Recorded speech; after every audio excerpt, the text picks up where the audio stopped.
Assalamualaikum warahmatullahi wabarakatuh. Halo sahabat, ketemu lagi dengan saya Aceng Lutfi.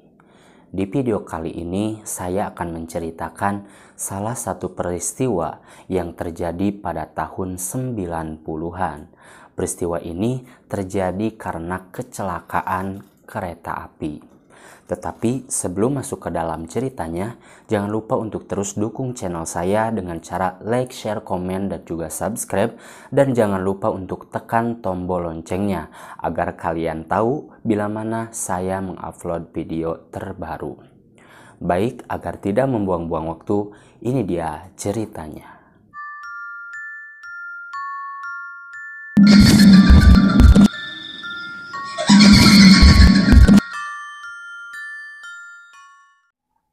Ada sebuah keluarga yang bertempat tinggal di daerah Anyer yang berdekatan dengan sebuah rel kereta api.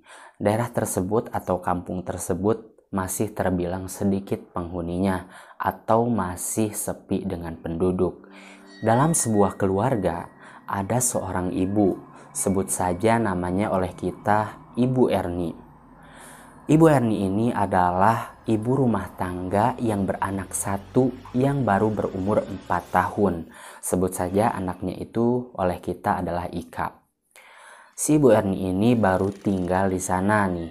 Nah, selama tinggal di sana, dia selalu merasa ada yang ganjal dan juga selalu gelisah dan ketakutan, terutama kalau si sang suaminya itu lagi kerja shift malam. Karena hal tersebut, si Ibu Erni ini selalu minta ditemani kalau suaminya shift malam.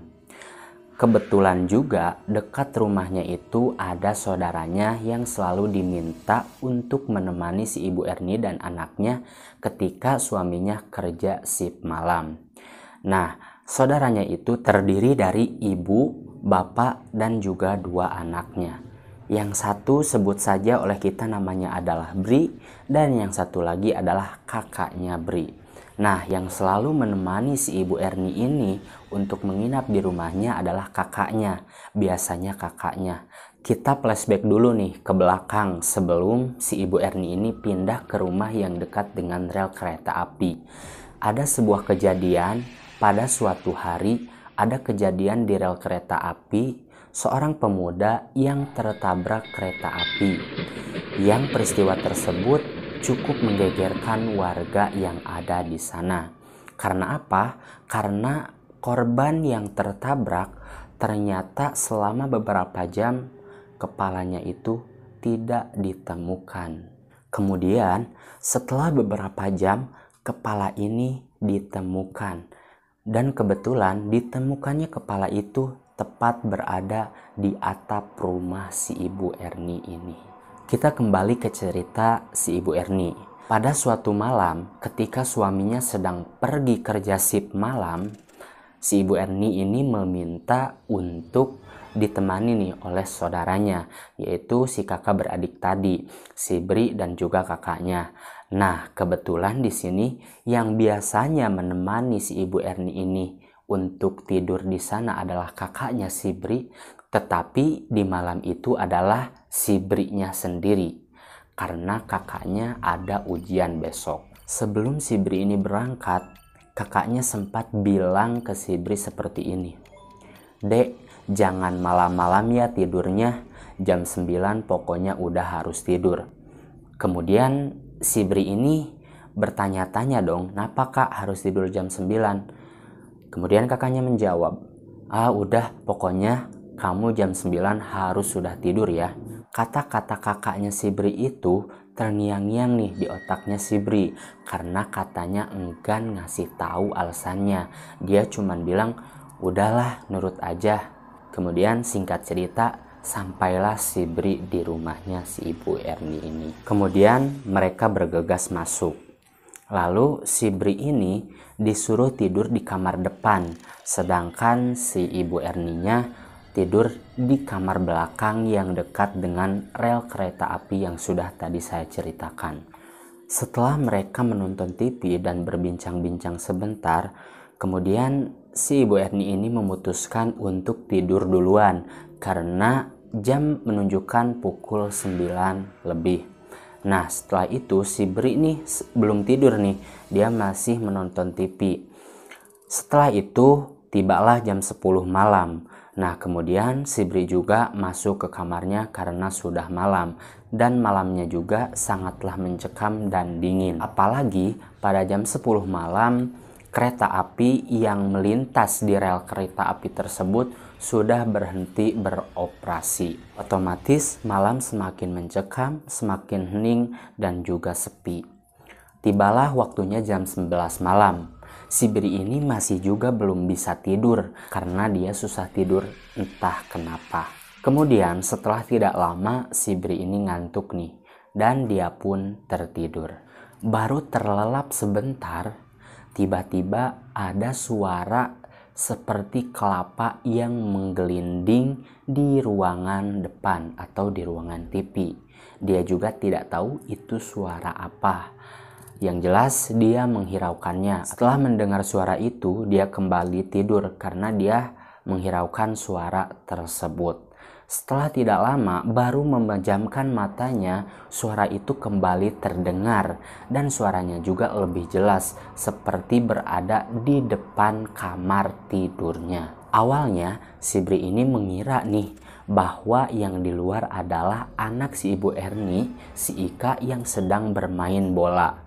Tetapi dia juga berpikir tidak mungkinlah anak kecil bermain malam-malam.